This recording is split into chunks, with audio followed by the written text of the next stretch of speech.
This is a joke. So the government decided to impose 20% tax on interest earned for time deposit. Anong ibig sabihin yan? Kunyari nagbukas ka ng time deposit, nagpasok ka ng 10,000 pesos. Tapos ang contract nyo sa time deposit is long term, so 5 years mo siyang hindi gagalawin sa bank account. Kunyari, sa loob ng 5 taon, kumita ng 2,000 pesos yung pera mo. So yan yung interest earned. Dati, makukuha mo to ng buo after finance charges of the bank. Ngayon, papasok na yung gobyerno. Kukunin nila yung 20% ng earnings mo sa time deposit.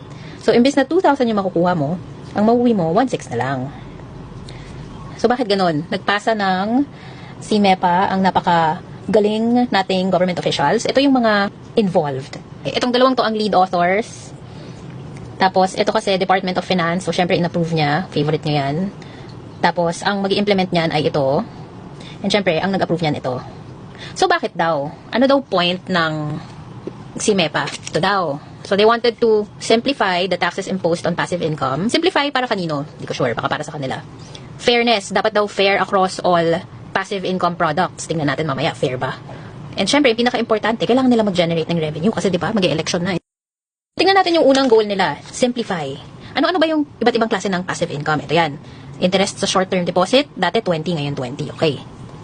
Interest sa long-term deposit, dati 0, ngayon 20%. Foreign exchange deposit, so kung may dollar account ka, or yen, dati 7.5, ngayon 20% na. Dividends, hindi gumalaw. Royalties, hindi rin gumalaw. Capital gains, hindi rin gumalaw. Capital gains sa real estate, hindi rin gumalaw. Sabi mo yan, nagbenta ka ng bahay, hindi naman gumalaw. Prizes, kunyari, nanalo ko sa loto, hindi rin gumalaw. Is it simple?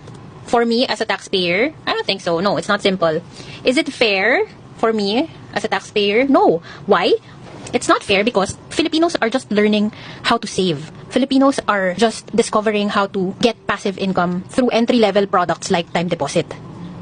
Walang laban yung mga Pilipino na hindi marunong sa bonds, sa stocks, sa trading. Parang, bakit mo kailangan ipantay yung buwis dito versus here? Eh, yung mga gumagawa nito, ay alam mong mayayaman na. Andito yung lower and middle class earners. So how is that fair? So to me, no, it's not fair. Third, revenue generation. Aba, syempre, mag-generate sila ng revenue for their campaign sa 2028. So as a Filipino taxpayer, anong pwede mong gawin? If your time deposit is opened before July 1, you're safe. It's okay. Hindi ito magagalaw. Huwag niyong galawin kasi hindi naman kayo affected. If you want to build passive income, you might need to explore a product called Pera. It's an investment product from the government, but it's run by private banks. It's tax exempt pa for now. And then you have MP2 savings.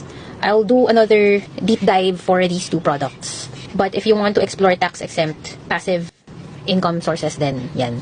And then number 4, pinaka-importante, pumili ng maayos na iboboto.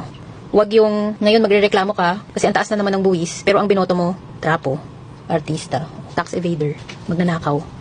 Bumoto ka ng maayos para hindi nangyayari to.